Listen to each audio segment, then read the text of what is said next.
Good morning, my dear children. A very good day. Not a morning, a very good morning to you. Because we are meeting now. That's right, a very good morning to you all. So, preparing for your worksheet. Okay, today I am going to do another one revision lesson. That is your proper noun and your common noun.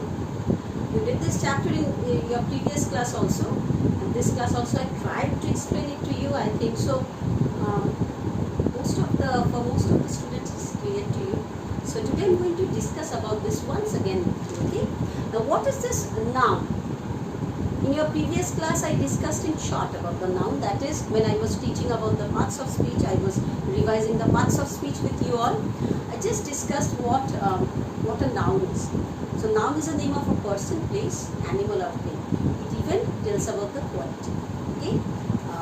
Qualifies, that is, I want to say that honesty, bravery, courage, all these are it are the qualities. These are the qualities. Okay, so that is also a noun. That is termed as its abstract noun. Okay, so but today we are concerned about the proper noun and the common noun. I think so. No, the four nouns are over there. I'm very sorry. You are having the four nouns only. The abstract noun also and the collective noun also you are having. Yes, you are having the abstract noun also and the collective noun. So, four nouns I want to discuss with you. In a nutshell, I am going to do the discussion with you. In a nutshell, that is, what is a noun? Noun is a name of a person, place, animal, thing and quality. Okay, that is a noun. Now, what are the different types of noun? So, what are the different types of noun? The different types of noun. First is the common noun, then goes the proper noun, then goes the collective noun, and then goes the abstract noun. So there are four types of nouns. This you know. Now when I talk about the common noun, anything that is in common, that can be a boy, a girl, a city, a town, then it can be name of a place. So any, not name of a place, I'm very sorry, any place, I'm talking about place, okay, station. So all these are common noun. Can be common, it can be to anyone, I can refer it to anyone, that is a common noun. So when I talk about the proper noun, that is I am identifying, I am specifying that common noun. When I specify the common noun, it is not common noun anymore, it becomes a proper noun. So when I am talking about, when I am specifying the boy, which is in common noun, but when I am talking about the boy, his name is Rohit. So I am not, that Rohit is no longer any boy. Specification comes with his name, that is Rohit, so that Rohit becomes a proper noun. Okay, and boy is Rohit is a boy. Rohit also a noun, boy is also a noun. So boy is the common noun. But when I'm specifying the boy Rohit, that becomes a proper noun. Mumbai is a city. City is a common noun, it can be any city. But when I'm specifying that city Mumbai, so that becomes the proper noun. Okay, so like this, any girl when I'm talking about,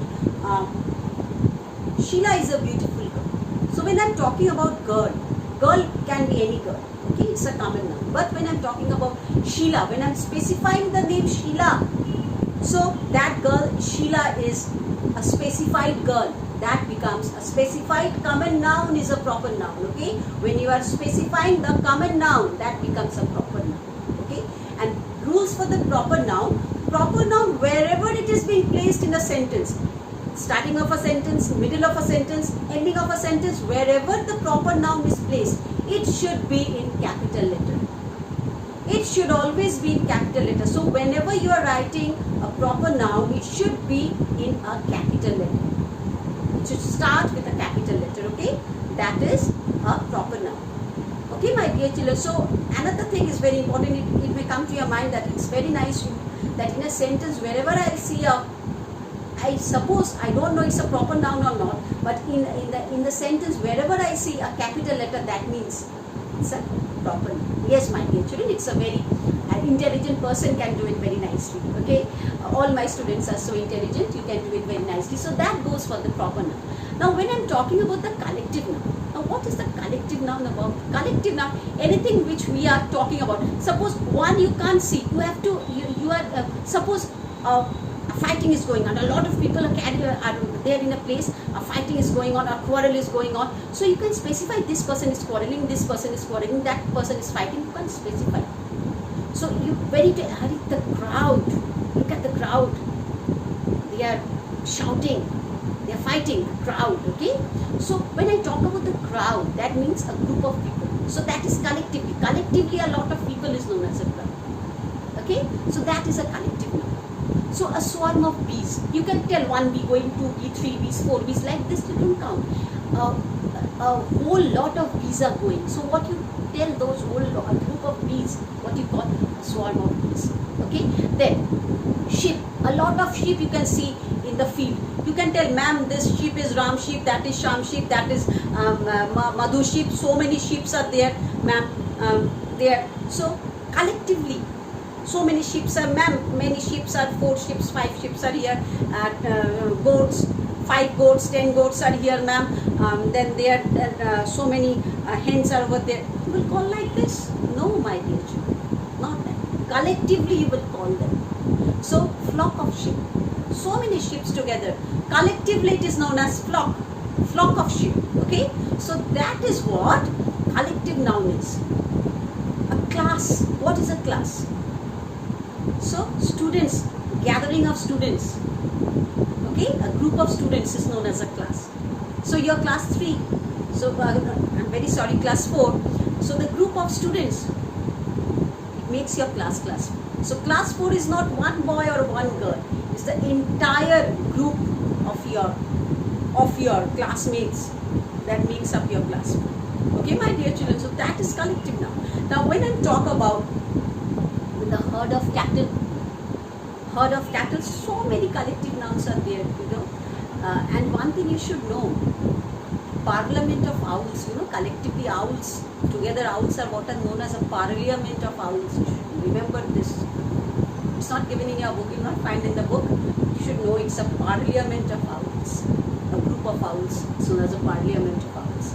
Okay, my dear children. So this is what a collective noun is. Now when we are going to the abstract noun, I told you about the qualities. It's talking about honesty, courage, all this, the qualities. So these are all the abstract noun. Okay. Now, like happiness, wisdom, punctuality, laughter, honesty, cheerfulness, kindness, truth, fragrance, advice, joy, cruelty, justice, pain. All these things you can't see, but you can feel it. You can't see this, but you admire those things. Okay, those are known as abstract nouns. The abstract qualities. Okay, those are known as the abstract noun. Okay, don't mix up with the abstract noun and with an adjective. Don't mix it up. Okay, now. So, all these things, my dear children, were done to you previously. Okay, done to you previously. This whole chapters were done to you previously. What you will do, you will learn the definition of the common noun. See over here what a common noun is, what a proper noun is, what a collective noun is, what an abstract noun is. These definitions you should learn by heart. See, the noun, doctor, patient, or like this you can say this. The nouns in common for every person. The nouns, okay? You do like this. The nouns in common for every person, animal, place or thing of the same kind are known as common noun. So you will write like this, okay? So once more I am telling you, the nouns don't, you can write this. If you want, you can write this. If you don't want to write, you can leave also. Only this definition, so you can write the nouns in common for every person, animal, place or thing of the same kind are called common noun. Okay, you can define it like this, common noun. The examples also you can give. Now when I'm talking about, so this common nouns, all these exercises are given to you. You have to revise it, my dear children. Okay, it's very easy. You have to revise it. Now when I'm talking about the proper noun, see the definition of the proper noun. A proper noun is the name of some particular person, place or thing. Every proper noun begins with a capital letter. So this you have to go for the proper noun definition. Okay, then when I'll go for the, where it's gone, collective noun. Collective noun, you see this. The words team, band, herd and shoal are collective nouns. They are called collective nouns. And what a collective noun? See this. These nouns are words for a group of people, animals and things. So these nouns are words for a group of people. Words for a group of people, animal, place or things. This is called a collective noun. See, a team of players, a herd of cattle, a band of musicians, a shoal of fish. Okay, so this exercises is done to you. It's given in your assignment. You have to do it very nicely. You will get it in your worksheet. An abstract noun, the definition. Abstract noun, an abstract noun is the name of a quality, state, feeling or an idea which we can only think of or feel but cannot see or touch. So this is what an abstract noun is. An abstract noun is the name of a quality, state, feeling or an idea which we can only think of or feel but cannot see or touch. So this is an abstract noun. And what honesty, laziness, kindness, foolishness, anger, politeness, cruelty, strength, bravery, generosity, all this are abstract noun. So this, all the exercises are done to you, my dear children. Now it's time for you. You have prepared, I know you have prepared the lesson, but it's time for you now to revise. Go on, revise the lesson. I just told the chapter once again to you in a nutshell. I didn't discuss the exercises with you because it's just a wasting of time now, because all you are having in your hand. It's in your book, you are having all those things. So, and just I took a nutshell. I discussed the chapter in nutshell so that the thing comes in your mind and you can do the exercises once again, the revision very clear to you. Okay, my dear children? So please do it. Please get prepared for your worksheet. So thank you for cooperating with me, for listening to me, my dear children. You are so good. Love you all.